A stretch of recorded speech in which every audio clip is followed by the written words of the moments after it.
Yongjia's Song of Attainment of the Way, translated by Robert Aitken and read by Angus Cargill. The Four Immeasurables. May all beings have happiness and the causes of happiness. May all beings be free from suffering and the causes of suffering. May all beings never be separated from the happiness that is free from suffering, and may I rejoice in their joy. May all beings dwell in equanimity, free from attachment and aversion. There is the leisurely one, walking the Tao, beyond philosophy, not avoiding fantasy, not seeking truth. The real nature of ignorance is the Buddha nature itself. The empty, delusory body is the very body of the Dharma. When the Dharma body awakens completely, there is nothing at all. The source of our self-nature is the Buddha of innocent truth. Mental and physical reactions come and go like clouds in the empty sky.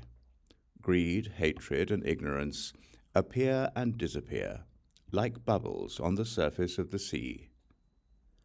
When we realize actuality, there is no distinction between mind and thing, and the path to hell instantly vanishes. If this is a lie to fool the world, my tongue may be cut out forever. Once we awaken to the Tathagata Zen, the 6 noble deeds and the 10,000 good actions are already complete within us. In our dream, we see the 6 levels of illusion clearly. After we awaken, the whole universe is empty. No bad fortune, no good fortune, no loss, no gain. Never seek such things in eternal serenity. For years, the dusty mirror has gone uncleaned. Now let us polish it completely, once and for all. Who has no thought? Who is not born? If we are truly not born, we are not unborn either. Ask a robot if this is not so. How can we realize ourselves by virtuous deeds or by seeking the Buddha? Release your hold on earth, water, fire, wind. Eat and drink as you wish in eternal serenity. All things are transient and completely empty. This is the great enlightenment of the Tathagata. Transience, emptiness, and enlightenment, these are the ultimate truths of Buddhism. Keeping and teaching them is true Sangha devotion. If you don't agree, please ask me about it. Cut out directly the root of it all. This is the very point of the Buddha seal. I can't respond to any concern about leaves and branches. People do not recognize the Mani jewel, living intimately within the Tathagata Garbha. It operates our sight, hearing, smell, taste, sensation, awareness, and all of these are empty, yet not empty. The rays shining from this perfect Mani jewel have the form of no form at all. Clarify the 5 eyes and develop the 5 powers. This is not intellectual work. Just realize, just know. It is not difficult to see images in a mirror, but who can take hold of the moon and the water? Always working alone, always walking alone. The enlightened one walks the free way of nirvana. With melody that is old and clear in spirit and naturally elegant in style, but with body that is tough and bony, passing unnoticed in the world.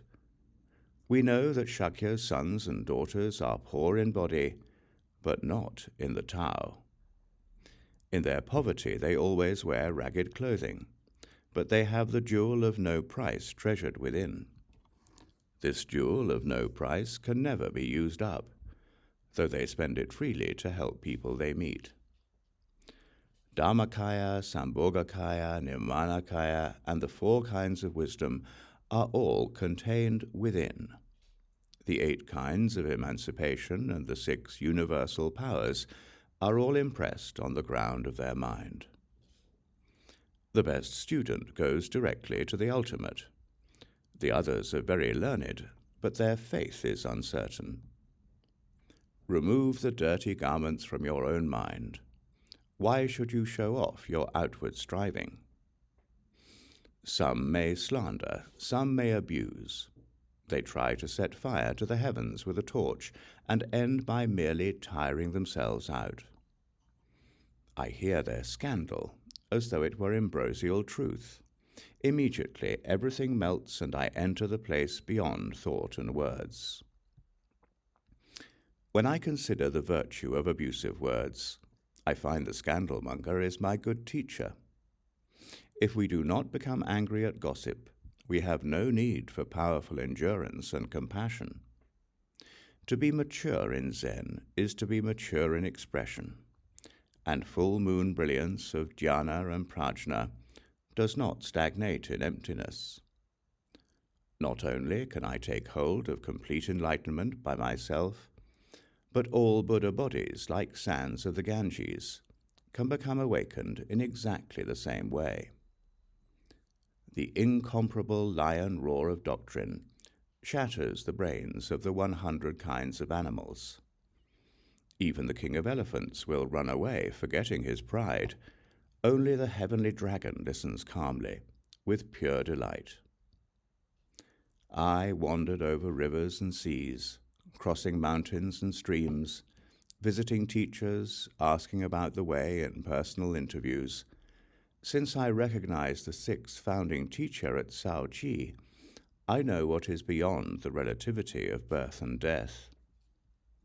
Walking is Zen. Speaking is Zen. Speaking or silent, active or quiet, the essence is at peace. Even facing the sword of death, our mind is unmoved.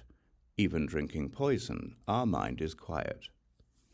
Our teacher, Shakyamuni, met Dipankara Buddha, and for many eons he was trained as Kshanti, the ascetic. Many births, many deaths.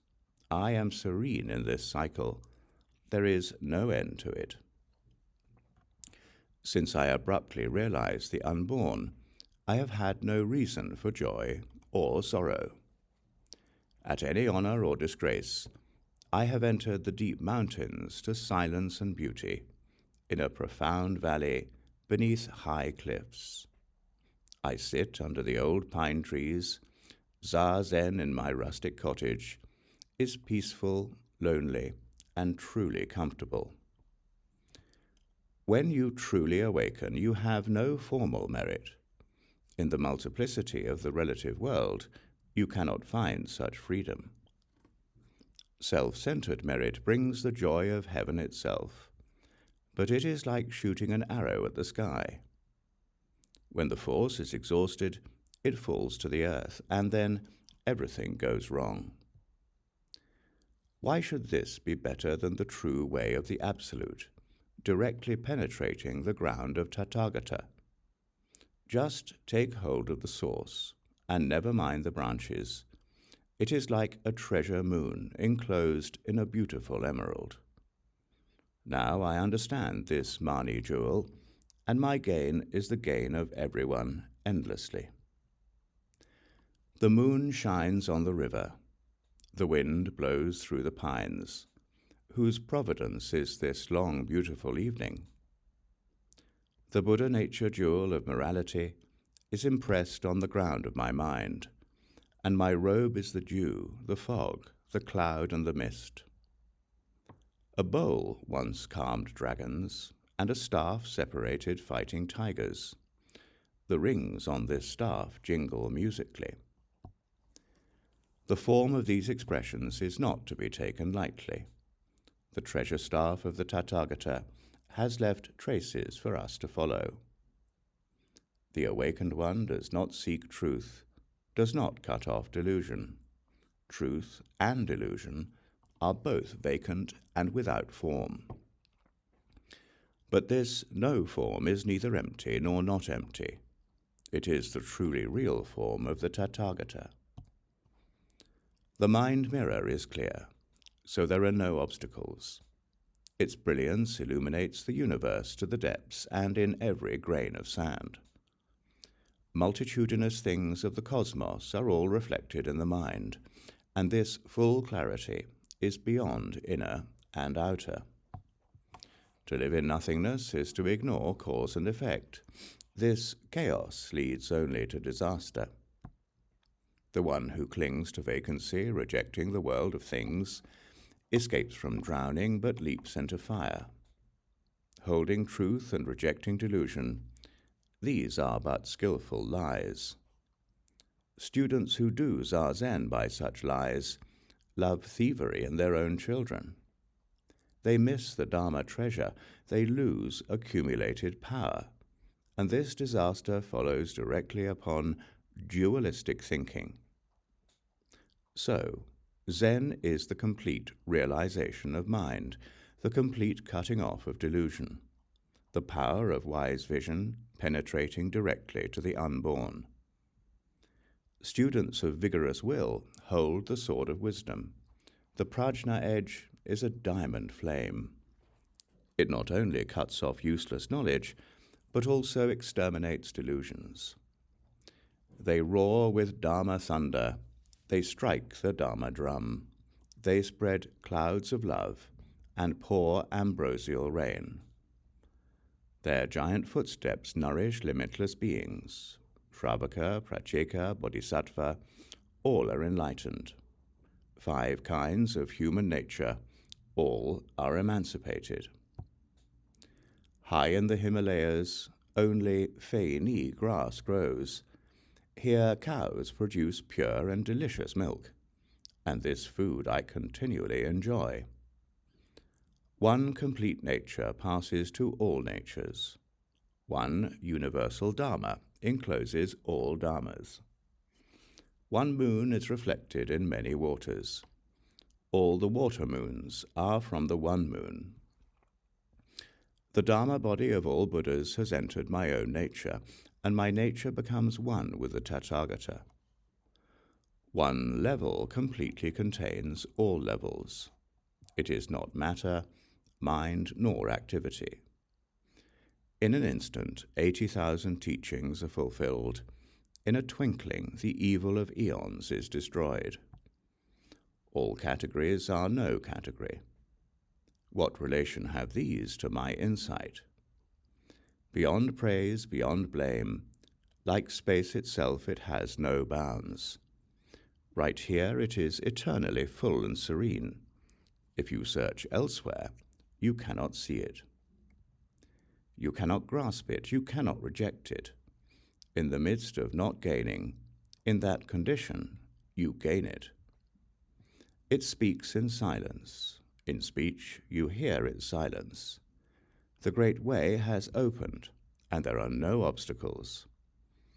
If someone asks, "What is your sect, and how do you understand it?"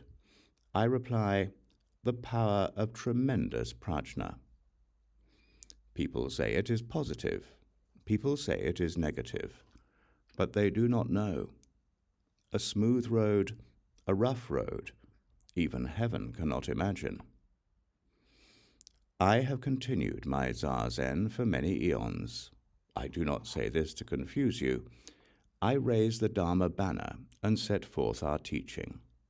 It is the clear doctrine of the Buddha, which I found with my teacher, Huineng. Mahakashyapa became the Buddha's successor, received the lamp and passed it on. 28 generations of teachers in India. Then overseas and rivers to our land. Bodhidharma came as our own first founder. And his robe, as we all know, passed through 6 teachers here. And how many generations to come may gain the path, no one knows. The truth is not set forth. The false is basically vacant. Put both existence and non-existence aside, then even non-vacancy is vacant. The 20 kinds of vacancy have no basis, and the oneness of the Tathagata being is naturally sameness. Mind is the base, phenomena are dust, yet both are like a flaw in the mirror. When the flaw is brushed aside, the light begins to shine. When both mind and phenomena are forgotten, then we become naturally genuine. Ah, the degenerate materialistic world. People are unhappy. They find self-control difficult. In the centuries since Shakyamuni, false views are deep, demons are strong, the Dharma is weak, disturbances are many. People hear the Buddha's doctrine of immediacy, and if they accept it, the demons will be crushed as easily as a roofing tile. But they cannot accept. What a pity. Your mind is the source of action. Your body is the agent of calamity. No pity nor blame to anyone else. If you don't seek an invitation to hell, never slander the Tathagata's true teaching. In the sandalwood forest, there is no other tree. Only the lion lives in such deep, luxuriant woods. Wandering freely in a state of peace, other animals and birds stay far away. Just baby lions follow the parent, and 3-year-olds already roar loudly. How can the jackal pursue the king of the Dharma, even with 100,000 demonic arts? The Buddha's doctrine of directness is not a matter for human emotion. If you doubt this or feel uncertain, then you must discuss it with me. This is not the free reign of a mountain monk's ego. I fear your training may lead to wrong views of permanent soul or complete extinction. Being is not being. Non-being is non-being. Miss this rule by a hair, and you are off by 1,000 miles. Understanding it, the dragon child abruptly attains Buddhahood. Misunderstanding it, the greatest scholar falls into hell. From my youth I piled studies upon studies in sutras and shastras. I searched and researched, classifying terms and forms. Oblivious to fatigue, I entered the sea to count the sands in vain. And then the Tathagata scolded me kindly as I read, "What profit in counting your neighbor's treasure?" My work had been scattered and entirely useless. For years I was dust-blown by the wind. If the seed nature is wrong, misunderstandings arise, and the Buddha's doctrine of immediacy cannot be attained. Shravaka and Pracheka students may study earnestly, but they lack aspiration. Others may be very clever, but they lack prajna. Stupid ones, childish ones, they suppose there is something in an empty fist. They mistake the pointing finger for the moon. They are idle dreamers lost in form and sensation. Not supposing something is the Tathagata, this is truly called Guanyin, the bodhisattva who sees freely. When awakened, we find karmic hindrances fundamentally empty, but when not awakened, we must repay all our debts. The hungry are served with a king's repast, and they cannot eat. The sick meet the king of doctors. Why don't they recover? The practice of Zen in this greedy world, this is the power of wise vision. The lotus lives in the midst of the fire. It is never destroyed. Pradhanashura broke the gravest precepts, but he went on to realize the unborn. The Buddhahood he attained in that moment lives with us now in our time. The incomparable lion roar of the doctrine. How sad that people are stubbornly ignorant. Just knowing that crime blocks enlightenment, not seeing the secret of the Tathagata teaching. 2 monks were guilty of murder and carnality. Their leader, Upali, had the light of a glowworm. He just added to their guilt. Vimalakirti cleared their doubts at once, as sunshine melts the frost and snow. The remarkable power of emancipation works wonders innumerable as the sands of the Ganges. To this we offer clothing, food, bedding, medicine. 10,000 pieces of gold are not sufficient. Though you break your body and your bones become powder, this is not enough for repayment. One vivid word surpasses millions of years of practice. The king of the Dharma deserves our highest respect. Tathagatas, innumerable as sands of the Ganges, all prove this fact by their attainment. Now I know what the Mani jewel is. Those who believe this will gain it accordingly. When we see truly, there is nothing at all. There is no person. There is no Buddha. Innumerable things of the universe are just bubbles on the sea. Wise sages are all like flashes of lightning. However, the burning iron ring revolves around my head with bright completeness of dhyana and prajna. I never lose my equanimity. If the sun becomes cold and the moon hot, evil cannot shatter the truth. The carriage of the elephant moves like a mountain. How can the mantis block the road? The great elephant does not loiter on the rabbit's path. Great enlightenment is not concerned with details. Don't belittle the sky by looking through a pipe. If you still don't understand, I will settle it for you.